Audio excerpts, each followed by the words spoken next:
if you'd be kind enough, introduce yourself and rock and roll. Go Go ahead. ahead. My name is Johnny Clark, a.k.a. John Clark. I was born right across the street here, across from the firehouse in 1942. Yeah, 42. And I lived in Orange up until I was like 25 years old. So, Jimmy? Jim Ewen. I was born here in Orange and lived in 615 Lambert Road for my entire life, except for 10 years I lived in Texas. And my family came to Orange in 1838. My great-great-grandfather bought approximately 400 acres for my grandfather in 1838, and so I have a long history in the town of Orange.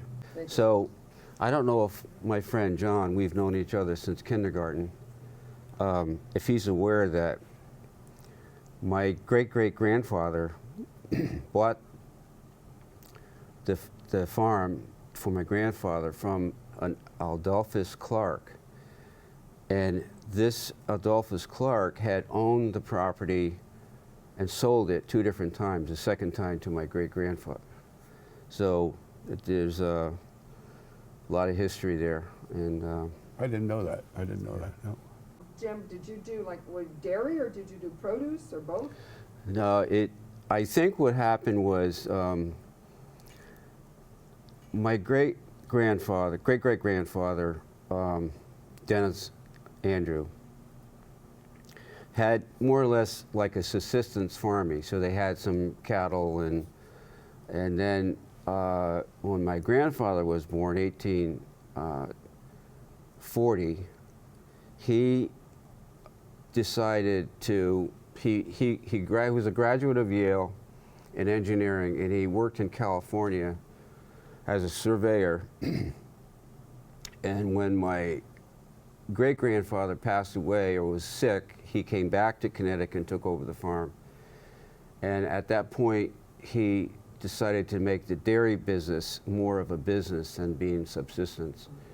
And then, so the barn originally was built around 1840, and then in 1898, there was a big extension added to it because they needed the volume for hay to feed the cows during the winter. So yeah, it was a dairy farm my whole life. And I remember very vividly that in the summer, we let the cows out for pasture, and we had different pastures around Tower City and Lambert Road, and actually going down to Old Tavern Road.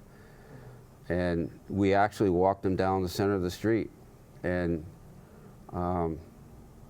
then in the evening time, we'd bring them, as kids, we would have to go get them from pasture. And we do the same thing, yeah.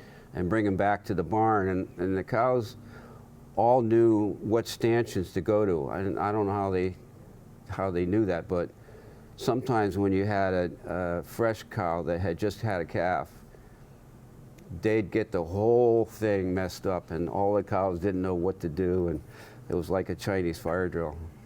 And they also left quite a mess on the road, I might add, as we were going up. So the newcomers in town would get all messed up because there would be all sorts of stuff in the road, and we'd stop traffic, right? Right. And then they wouldn't go into the pasture, they keep going. We'd have to go around and shovel them in and everything. But I remember these newcomers, and listen, it's cows, what are you going to do, right? So that's my addition to Jay's story, but we were pushing them, and we had a dog named Shep that was very good at wrangling them too, and she'd bark at him and get him into things. But same basically with Jay, we used to ride him because we right on Orange Center Road, right out here, because the barn, you're sitting in the house. The barn's back where the parking lot is. I think you're sitting where my grandfather's bedroom is, right about here. But there was we drive right down the road. We come down this way, and then we go all the way down towards High Plains School, and we'd be right in the middle of the road, and there'd be cars behind us, and some of them you could say were impatient. They'd be honking the horn and they'd be flying all over the place. But yeah, same. It was an adventure to say the least. And of course, the younger you are, the more you got to drive the cows, right? Cause, Yeah. you And know. we were summer, we were barefoot the whole summer. So when we would drive the cows back up the road, they just came off pasture and they were loose as geese. And we would slide always through wore it with our shoes. bare feet.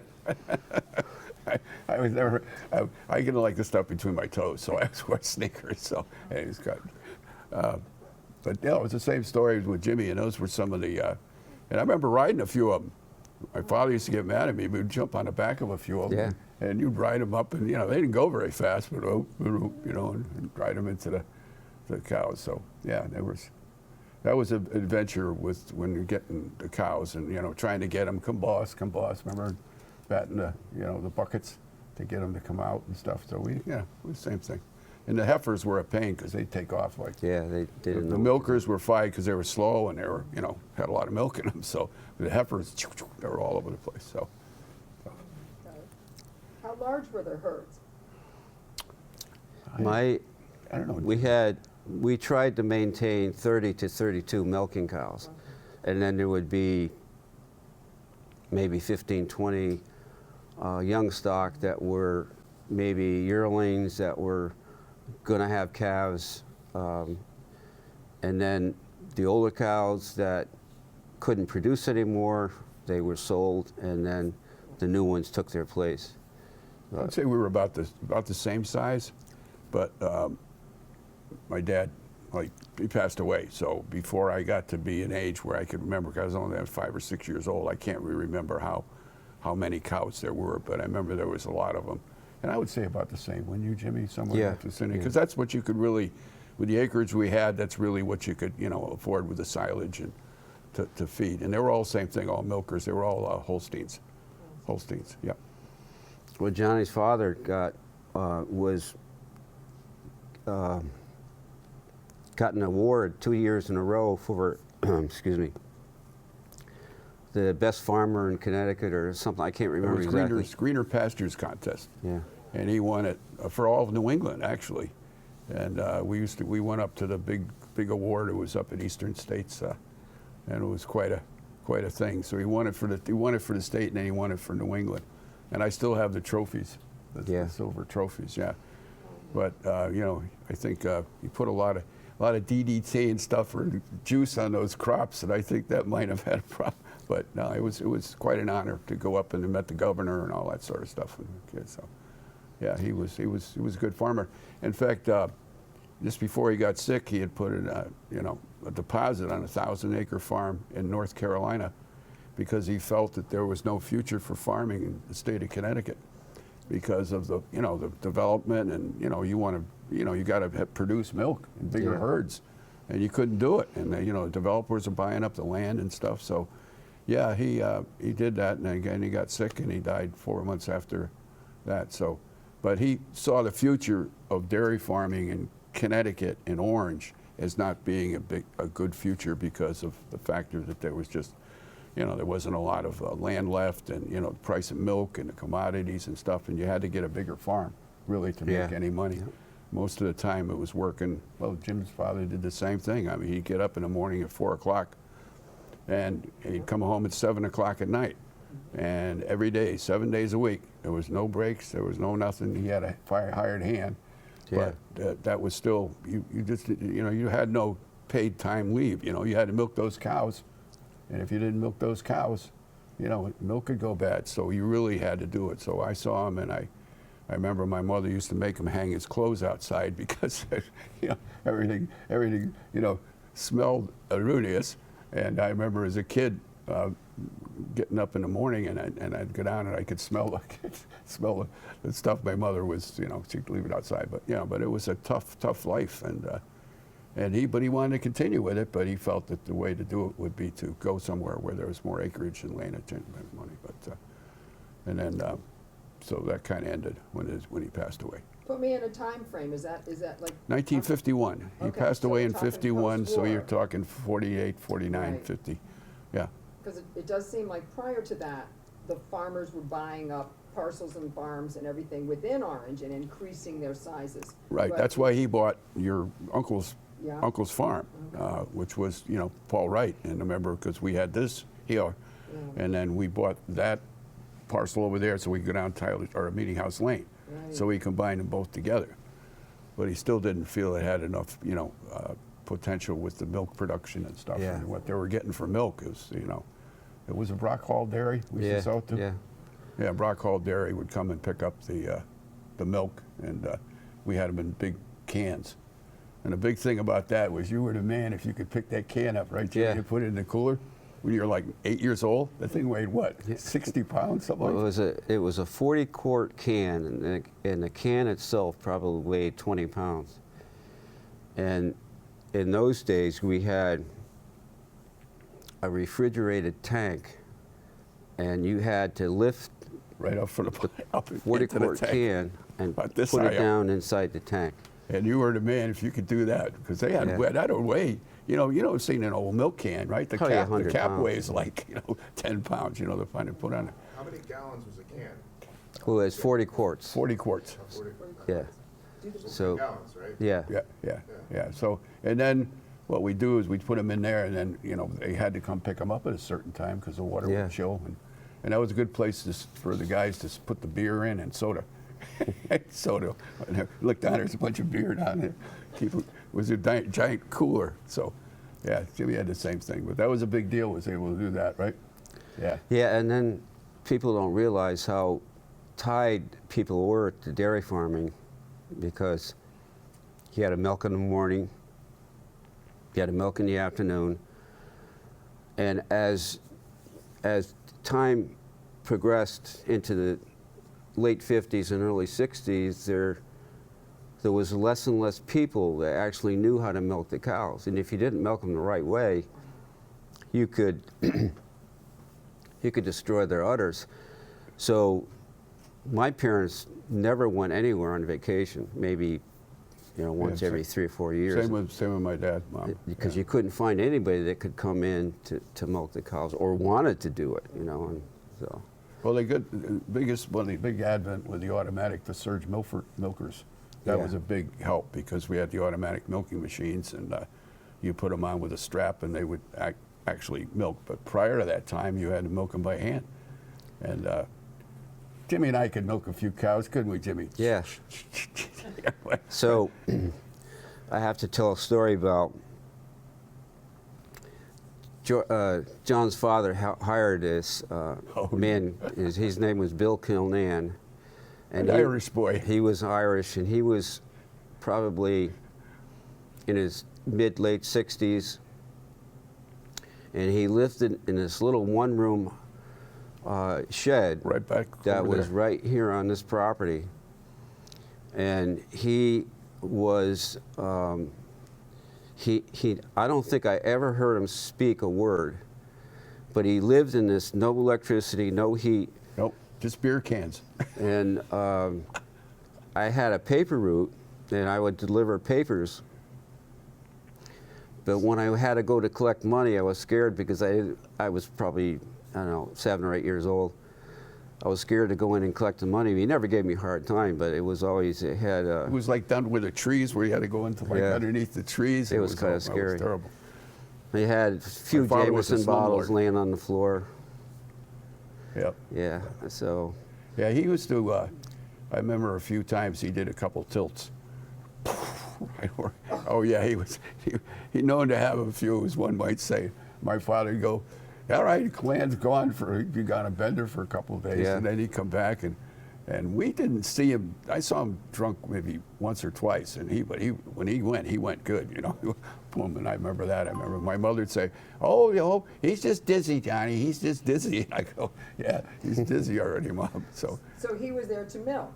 he was there to help. help, yeah. Yeah. In fact, actually, quick story here. We had a silo, you know, and we used to blow the silage up in the silo. Remember the big silo we had back Yeah. out here?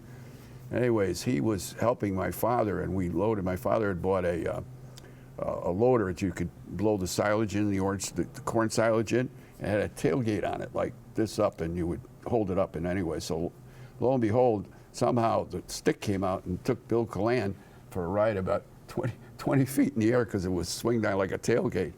And he came in, and oh my gosh, he was covered with blood. And good thing my mother was a nurse and stuff. But going back, there was a lot of hazards in farming too. A lot of people got hurt in farming. Yeah. You were dealing with equipment all the time, and you're getting kicked by the cows, and you get kicked by the cows. I think the worst thing about the cows was when they peed on their tails and they swap you like this. They go around, right, Jim? Yeah. It was terrible. Some of the cows, Well, they I'm all sorry, had personalities. You said to say what I wanted to say. But Yeah, anyway, I know that'll be cut it out. No. All the cows had personalities. They did. And when you would kneel down to milk and put the milking machine on there, there was a strap that went around. You hooked on the strap. Some were easy, some weren't. And they just wait until you kneel down, and they would swat you with their tail. Yeah. So yeah, and also so the thing. I remember as a kid, my mother, one of the cows got loose, and my mother or whatever told me, go sit over the side and get away because they were running around. Well, the cow had obviously some let's put it as head diarrhea, and walked by me and just all over me from head to toe was just, yeah. So that's another story for another time. And my mother said, you keep those boys out of the barn if that cow's come around. So, yeah, we have all the stories, right, Jimmy? Right. Yeah. We had in our barn, we had a track that went down the center of the barn. Manure cart. And there was a cart that ran up and down the track. And what you do is there was a trench on the right, trench on the left, and you had to shovel the manure into the cart. When the cart was full, Pulled it out. you roll it out to where there was a manure spreader, and we had a wooden plank that you had to walk down this plank and guide this thing. And if it had a lever, you tripped a lever and it would dump into the manure spreader.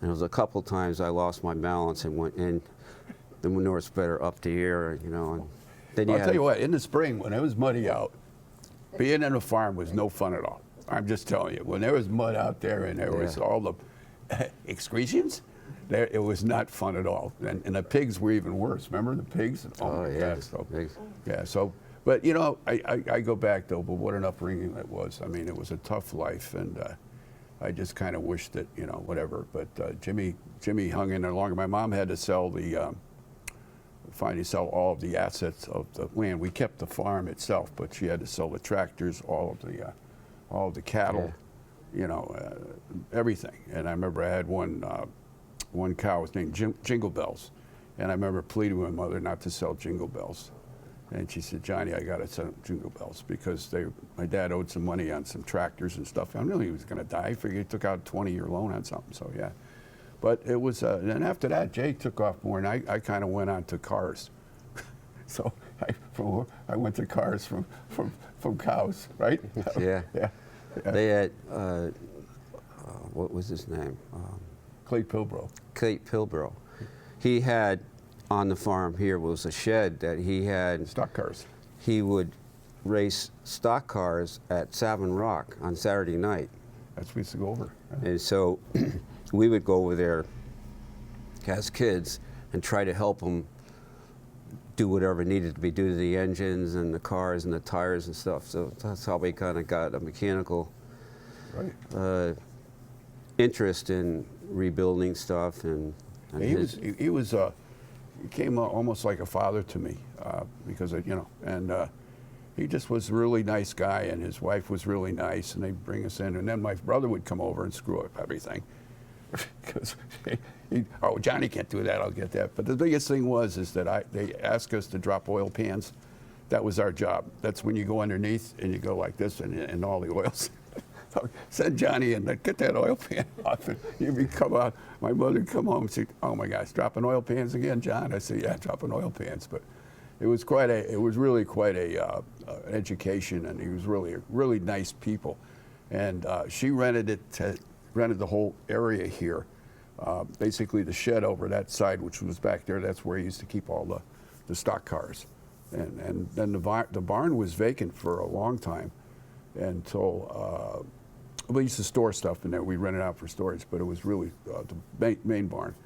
And I think that was vacant, and then funny, I think in 60 or 61 they sold the whole thing to the town of Orange, which is this, where you are right now. So yeah, but there was a time period there that, you know, they'd come in with all the cars. Then the neighbors get mad when he started up his you know, his stock cars. Oh, they're making too much noise over there. Remember that? We said, well, we loved it. We were like, so we had a beaten path. I did from over here to here, you know, back and forth, because it was, you know, it was easy walk, and we'd ride our bicycles over and stuff. So yeah. Well, we, my mother was a den mother. Then we were Cub Scouts, and he would walk from his house, which is over here behind the green, down Tyler City Road, across where the old Derby Melford Railroad used to come through there. Right. And it's kind of scary, but at night. But he'd walk over during the daytime. Get a mist under you know, and like then fog.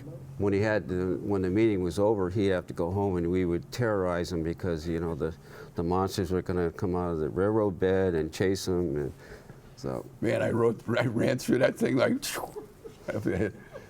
you wouldn't think today of your kids walking on a road like, you know, a mile away, but Yeah, we did. do you think we should tell them about the lime? That's completely up to you, partner. I didn't have anything to do with that one. I don't know what precipitated this, but in order to keep the bacteria count down in the farms, in the dairy farms, the farmers would spread lime on the floor. And so one day on my paper route, I'm coming home, and his brother, he wasn't involved, I don't think. It was his brother and a couple other kids had taken paper bags. Al Slitter. It's Al Slitter, yeah. Had taken paper bags about that big filled with lime, and I got bombarded on my bicycle. But somehow it was my two brothers were responsible because they had done something that precipitated it. Yes, they did.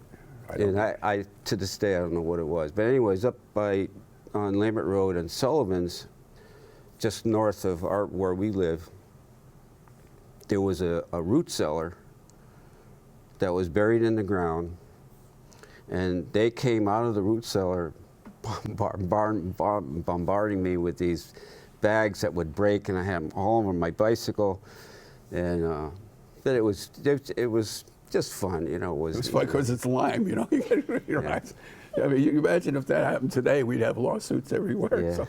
Yeah. So yeah, because I remember, and then his brothers kidnapped my brother and threw him in a lime cellar and locked him in for how long? Oh, the root cellar, yeah. How long did they lock him in? They literally kidnapped him and brought him into the root cellar and locked him in there for beating up on Jay. Yeah. And I said, where's my brother? I don't know. They put him in there for about 8-9 hours or something in the root cellar, locked him in. So that was payback, but that was Jay and I got along fine. It was the older guys that were, you know, and then we had skippers, you know, Skip, yeah, something. So, yeah, we had some really good times. And then I think Jay kind of, and I got into cars more because of the association with this over here. So I had bought my first car when I was 10. 10 years old, I was driving a car. And not on the highway, but around the lots, remember? Yeah, yeah. And what I'd do is I had a paper route. I inherited it from Welly, right? Was it Welly's paper route? Yeah. So what I'd do is I'd get a bunch of guys together, and I'd split up the route. So, and I'd send two guys down this way, and I'd give them rides on the what we used to call we'd call them what the heck was the name of that? It was I had a name of it, but Lulabelle. And Lulabelle was an old Plymouth that we had chopped the back off from the front seats back and put boards on it to make it into like a pickup truck. And it had one big headlight on the top like a Cyclops. And we used to run that around the fields, and my mother would go crazy, and then we'd go down to Platt's Orchard and we'd pick up the windfalls, because they didn't mind. The windfalls were okay, you just couldn't pick up the trees. So we come back with a bunch of windfalls and we'd sell them for, I don't know, 5 cents a piece. Where was Platt's? Tell them where Platt's Orchard was. Well, Platt's is right down in the back by the swamp right across. Yeah. That's Wolf's Park now. Wolf's Park's now, yeah. And we go through the stone walls. We had paths, so we could run in there and get the stuff, and then we sell them for. And that was entrepreneurial. But the fun was to do it at night without the lights on, to see how fast you could go. Where you had to remember where all the paths were. Yeah, yeah, yeah. And then somebody shut the lights off on you when you're running it. So yeah. Then we used to take in where the orchard is. We're right next to my house over there. We had a racetrack, and my brother and I, and we'd get all the guys that come over. We'd had this old '37 Plymouth, and we'd run around the whole thing. And we had like a racetrack, and we'd get it stuck in mud everywhere. And my mother'd come out and say, "Boys, you're digging a hole," because we'd get into the mud and everything. But I was cars. Then one time, my brother and Skip Albert. I used to stack up hay bales and I'd run through them in my car just to see how they go, and I had a football helmet on and I put baler string on my belt. Well, that was fun, and they'd bounce off the car. Well, Skip and Pete decided they were going to, I didn't watch it, stack them 3 deep with braces. So normally it was just two or three hay bales. This was like, boom. So I'm ready and I go through, all of a sudden, bam, it stops. I go flying forward. The radiator goes into the fan belt, and oh my gosh, wrecked the whole front of the car. And they come up, well, we didn't know it would do that much damage, Johnny. I said, you wrecked my car, so, but those were. Is that when you decided to run the car down the hill? No, that was later. Well, we had the other adventure that we had. The guys are going back to college, and they wanted something spectacular. So I said, I got something for you guys. See this old car? I said, we're going to run it into the swamp. So I got on the and Skip was involved too, and Jimmy and a bunch of guys, and so I got on the side and revved the engine up, because you just have throttles in there, you can pull them out, and I popped the clutch, and I had tied the wheel with baler string to have it go straight into the swamp, and instead of going, it took off, and everybody's looking at it, all of a sudden it goes like this, and everybody's chasing this car with the throttle wide open. It goes down the hill, takes an abrupt right into this guy's brand new fireplace he had built. and so they call my mother up and geez, something happened to the fireplace. Now keep in mind, the wheels are still spinning. So we're trying to tell her that it rolled down the hill and the wheels are still like this. That we owned up to it, though. Yeah, we owned up to it. We spent time replacing the whole, we rebuilt the whole fireplace. But I heard his brother, George, is a piece of work, and he decides one day he's going to drive a 47 Jeep across what used to be called Tin Bridge. That's over near your place. Whipple, yeah. And it was there used to be 2 stone abutments from the railroad that crossed it, and you could climb up these abutments and dive in the water. Anyways, he gets halfway across the Whipple River, and the Jeep dies. Floods up. The whole thing was like this. And John calls me and asks me if I could pull him out with a tractor. And I don't know how he got a hold of me, because we didn't have cell phones or anything like that. So anyways, I go over there. My father sees me driving out with a Farmall H. He says, where are you going with the tractor? So I got to go help John with something. So we go over there, put the back down into the water so that it's up to the axles, put a chain on and dragged them out. And then it started lightning. We had a thunder. Remember, the thunderstorm was coming.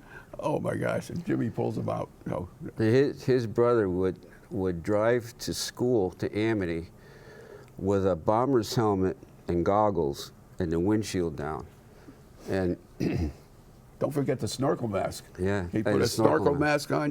With the double things that come up. He put that on and he pulled right in back of the school bus. And somebody goes, "Hey, Johnny, is that your brother?" I said, "No, it's not my brother."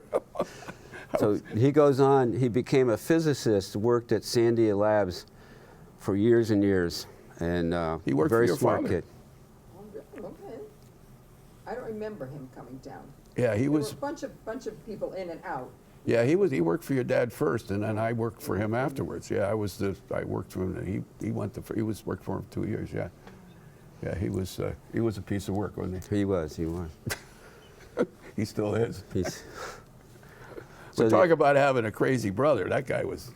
But anyways, we're talking about good times in Orange, right? I wanted to ask, was working on a farm like a job that was passed down to you because you were brought up in a farming family, or were you genuinely like interested in it and wanted to do it? Was it something that you kind of were like forced into, or was growing up around that, you were naturally drawn to it? Well, I think it was a combination of what you wanted to do with your life when you're 16, 17 years old. Yeah, absolutely. You could see that the farming in Orange was on its way out. There was no way you could be a dairy farmer in Orange in the late 60s, even before that. But my parents tended to hang on because they didn't know, well, what's the alternative? So it was kind of like you did want to do it, but you knew there was really no future in it, and you had to, you were kind of forced to Go on with it. go on with it. And Yeah, I myself personally, I want nothing to do with it. Because I saw him get up at 4 in the morning and work and have no money, honestly. I mean, you were just scraping by. And I said, I don't want to do that. And I said, that's just, that's just not something. Now, I think if the situation might have been different if you were in North Carolina or a dairy farm place where there was a lot of opportunity and you want to take over the farm because you know it's going to be succession plans and but there was, like Jim said, there was no future in Orange. So I just said, that's not for me. I see this poor guy working, 12, 14-hour days, 7 days a week, and what's he got out of it? He's got to go sell eggs to make, literally, my mother have to sell eggs to make enough money to offset things. So I said, that's not. And then the cows, would something go wrong with the cows, and the vet would come in, and the vet bills would be there, or we'd have, all sorts of these things. Your equipment breaks down, and you got a new tractor, or you buy a new tire, and the tire costs whatever, He was always behind the 8 ball in it. You really couldn't make a good living in this environment as a farmer. So my answer would be no, I didn't want to do that. No. It is interesting with you saying that, because Jeff Wilson, who we interviewed yesterday, was actually just mentioning the same thing about how dairy farming wasn't really an option at a certain point, and then they were forced to change it to a different, change their, what they were. Right. I mean, you could have gone into other things like growing, a lot of them went into vegetables, corn and things of this nature. But as far as, the dairy part of it, quotes unquote, which I grew up with, well, we did corn. Right. We did corn, potatoes. Corn and potatoes were the basic ones. I remember doing the potatoes and stitching the bags up and then hauling these 50-pound bags and putting them on the, a potato wagon with, the potato cultivator. That was up in the barn for years. I think I still got a piece of it over there somewhere. But yeah, I mean, I didn't see the long term in it. So. And then what made you guys decide to stay in Orange and live here, even after deciding to stop the dairy farm?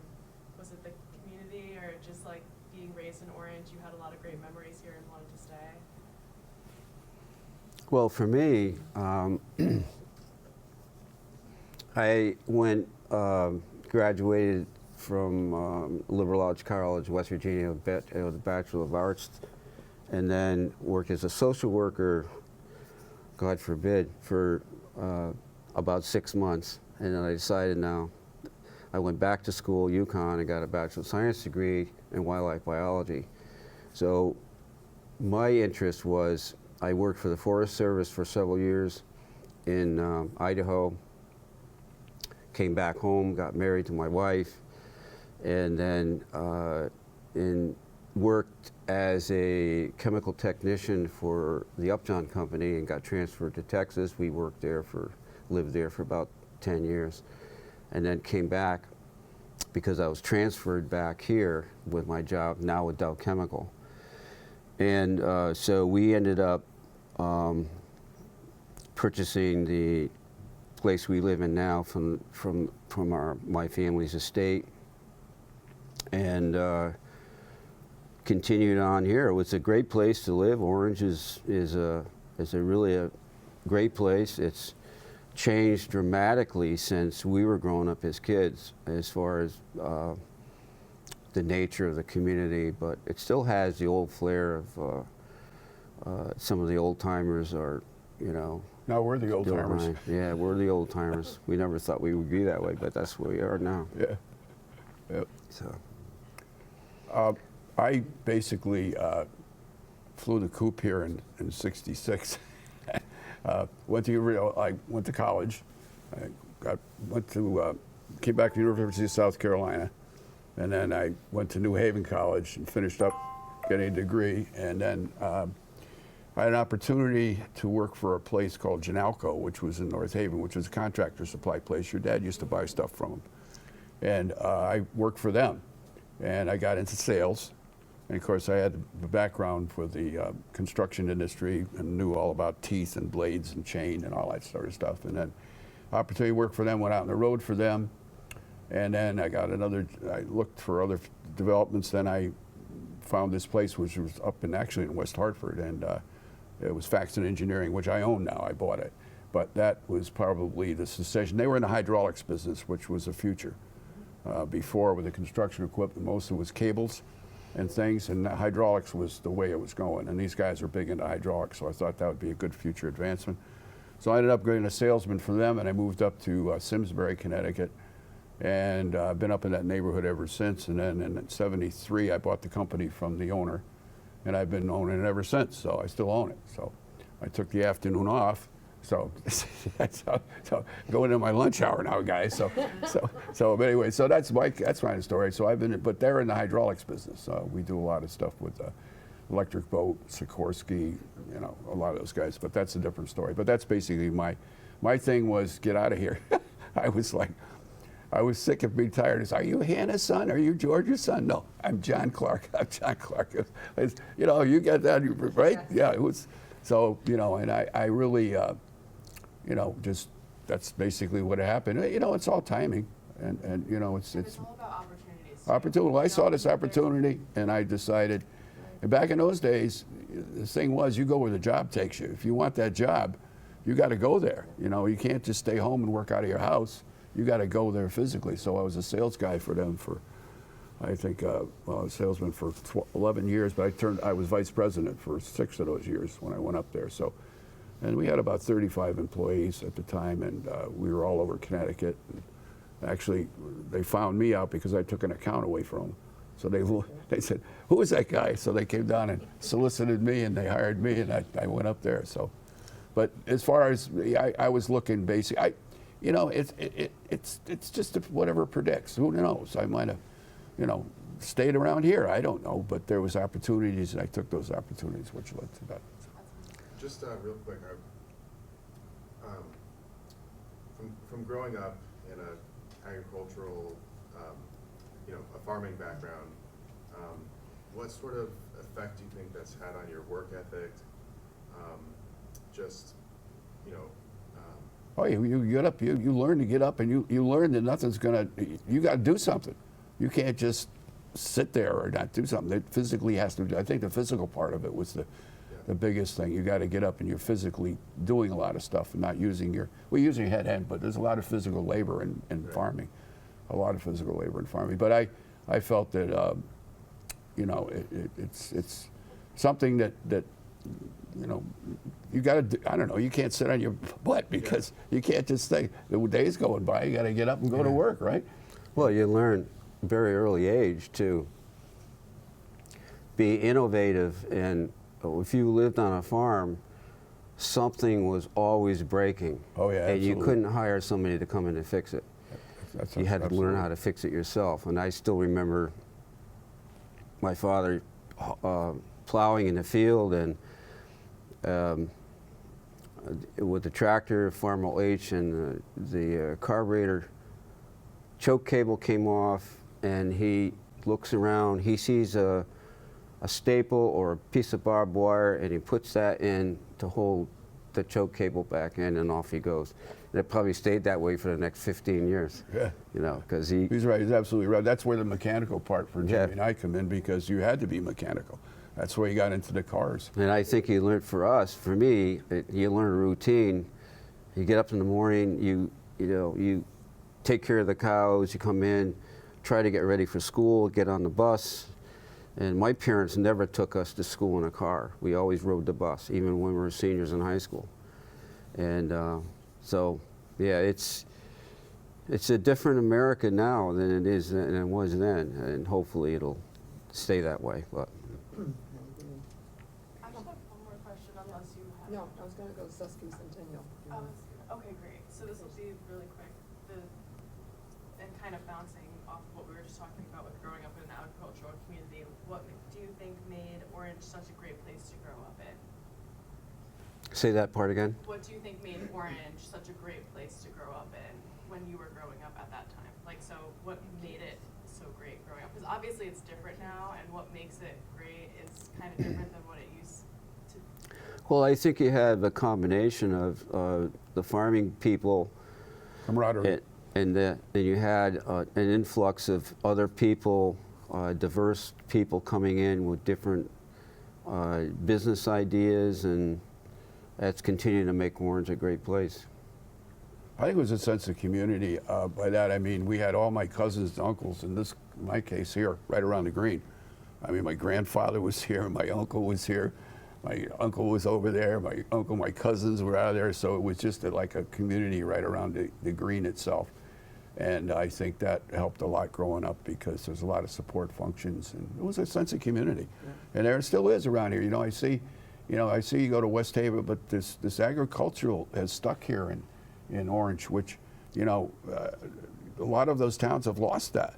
You guys still have the agricultural fair. You still have a lot of agricultural activities going on, which I think is great. Because a lot of these towns, they get all, whatever, and they lose a lot of that. And I think that Orange has kept that spirit going. I used to come down for the horse draw and all that sort of stuff, and then, so I think that's probably, it's made it kind of a, I don't know what the word is, quaint? I'm not sure what the word is, but it's kept it kind of low key, in my opinion. I don't live here, but it's kept it kind of, in an agricultural base with the things you do. So.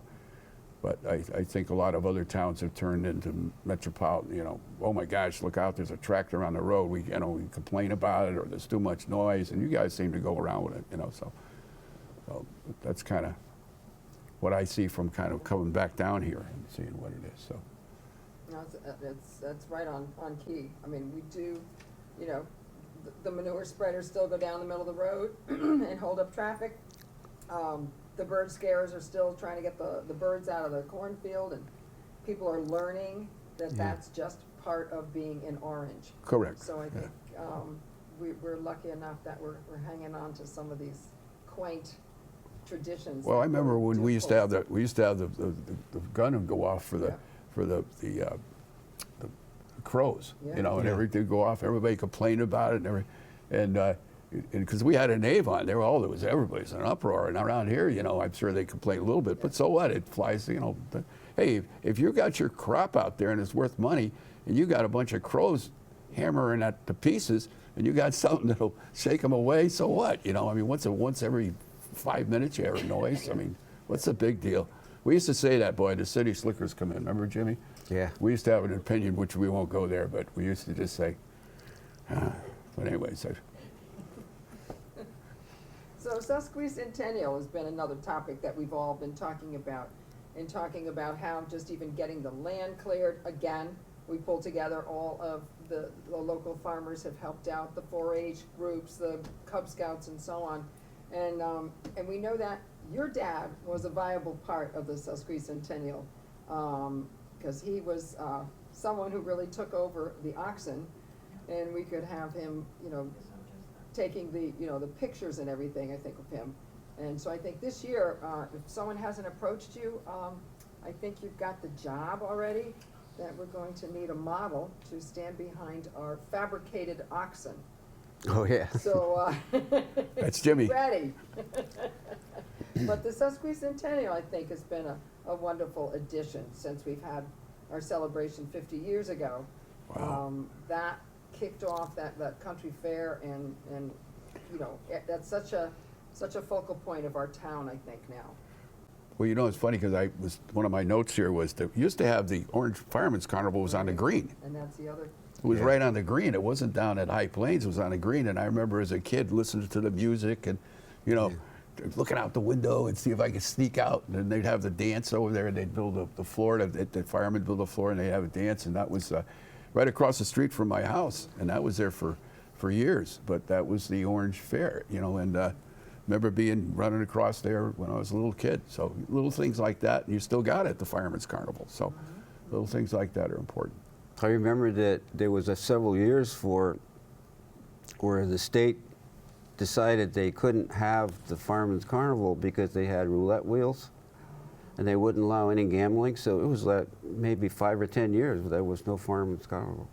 And then it came back again once the laws changed or something, I don't know, but yeah, so. Interesting. Yeah, I remember my mother and father were involved in the Bicentennial, and they had this big ball, and my wife was there as well, down in at the Yale Commons.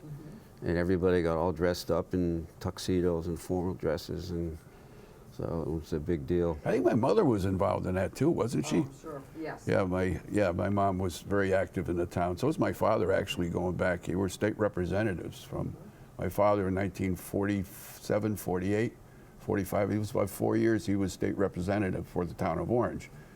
And then my mother got involved in the early 60s, and she was state representative until they did the Bethany Woodbridge and Orange consolidation. And she was also started this Orange Historical Society. She was the one that started this whole thing. Plus, she was chairman of the Zoning and Planning Commission for years. And so my mom was very, very active in the town, which you know. She was the Stone Otis house over here was one of her pet projects, and Yeah. so yeah, it was. So she was very active in that, and I think she was active also in that area too.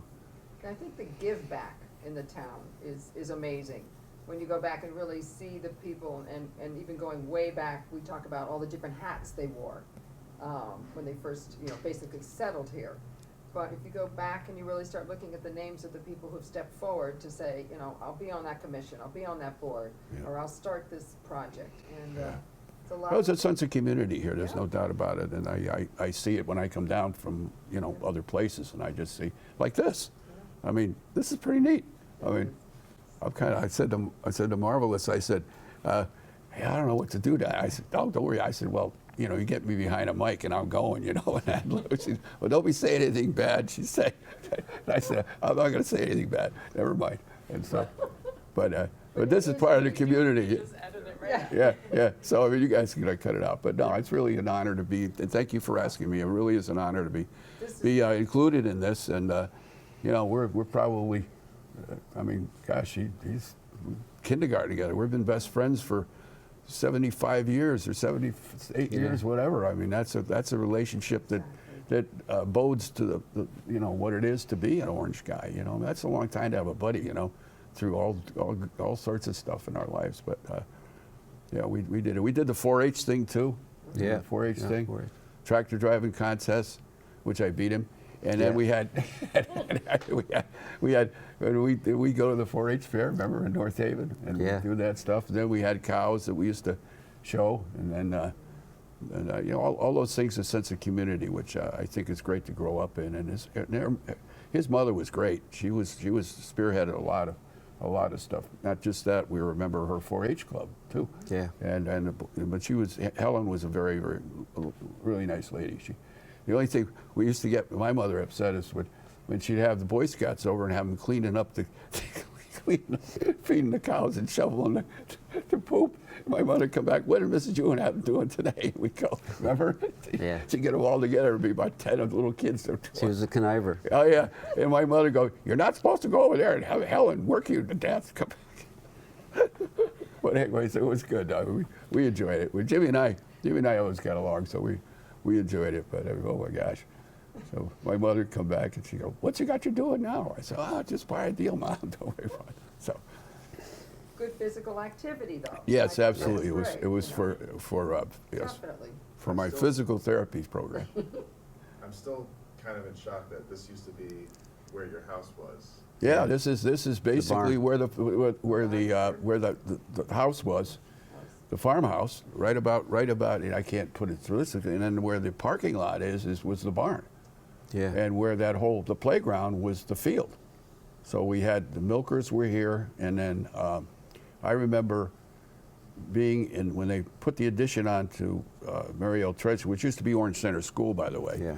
I used to look out the window and see all the cows and my father, because I could look out the window. And then when they were building that, we used to go underneath the tunnels because they had put foundations. Oh, I remember that. And we'd That was hide fun. under there, nobody Yeah. could find us. And yeah, it was good. So this was really home. I mean, this was it. And we go back to Benjamin T. Clark, which is way back in the 1800s, which I don't know how far back. Jim's got more, I don't have the numbers, my brother would, but I mean, it's probably mid 1800s. So this was our home, 5 generations basically. It was Benjamin and Benji, and then the 4 brothers, which were my grandfather and his 3 brothers. And that's what started this, you know. So yeah, he was. So there's a lot of heritage here. That rock right out there, that's right on the corner. I used to sit there with my brother and wait for people to let us, somebody come and take us across Orange Center Road. We'd sit on that rock, which is still there. Imagine that. That's 70 some odd years ago. And we were young. We were like 3 or 4 years old, and we couldn't cross Orange Center Road without somebody coming to get us. And we had a horn, and I couldn't squeak. My brother would step on the horn and go boop boop boop, and a bell, and somebody come and get us from the, somebody was working on the farm, or my father, or my grandfather, or my uncle would take us, or my mother would take us across the road, because I was born not born, but that's our first house was right across from the firehouse. And I was Emerson. and every time the siren would go off, it freaked me out, because you're like, it's like a fire. It goes off here, right? So yeah, so that's how close I am to this. Yeah. That's awesome. Yeah.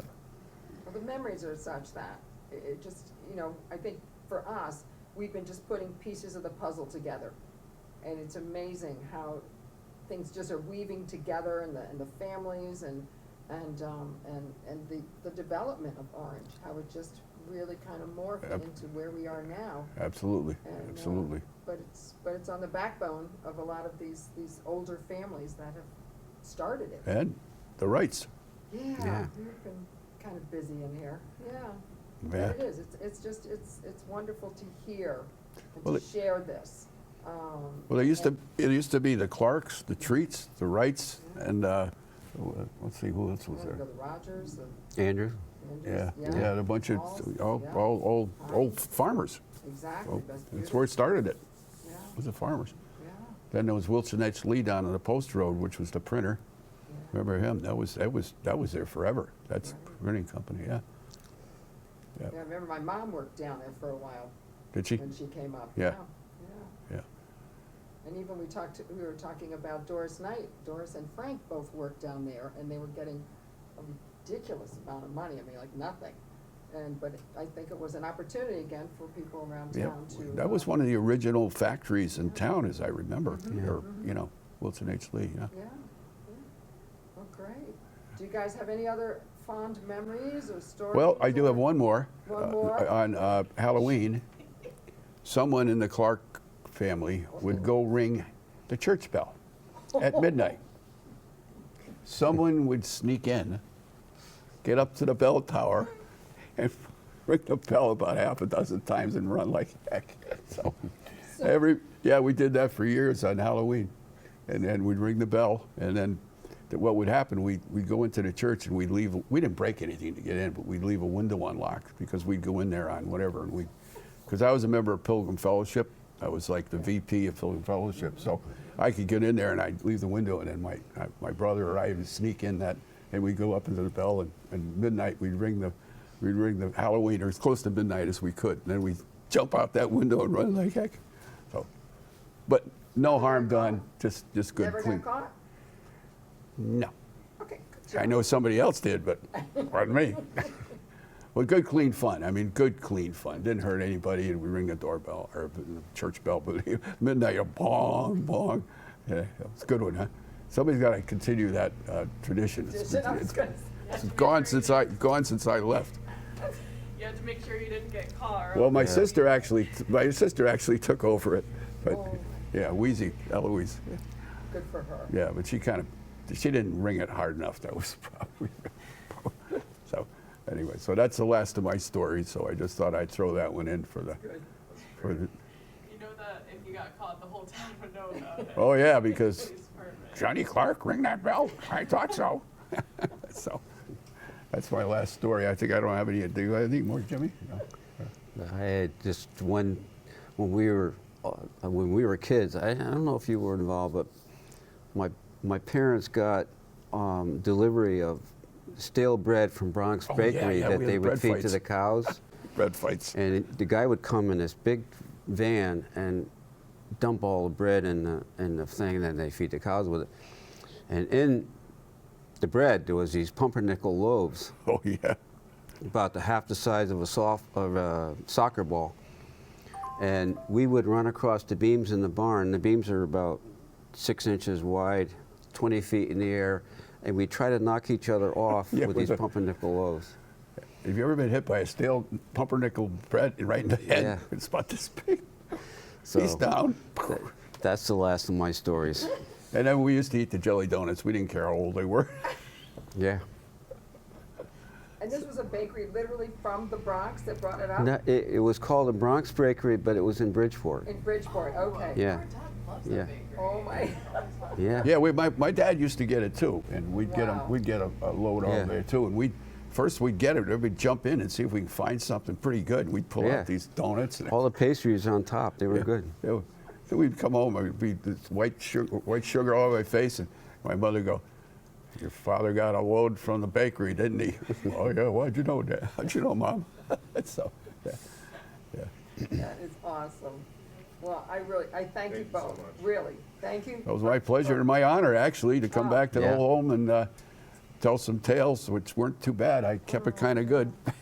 No, it really, it's just wonderful to just have a feeling and a sense of what it was like growing up in Orange. And I think it was a good time. It was. It was. Yeah. You couldn't trade those memories for Nope. anything. I mean, Nope, it was. nope. It was great. Thank you, thank you, Thank thank you. you. Okay, well, thank you.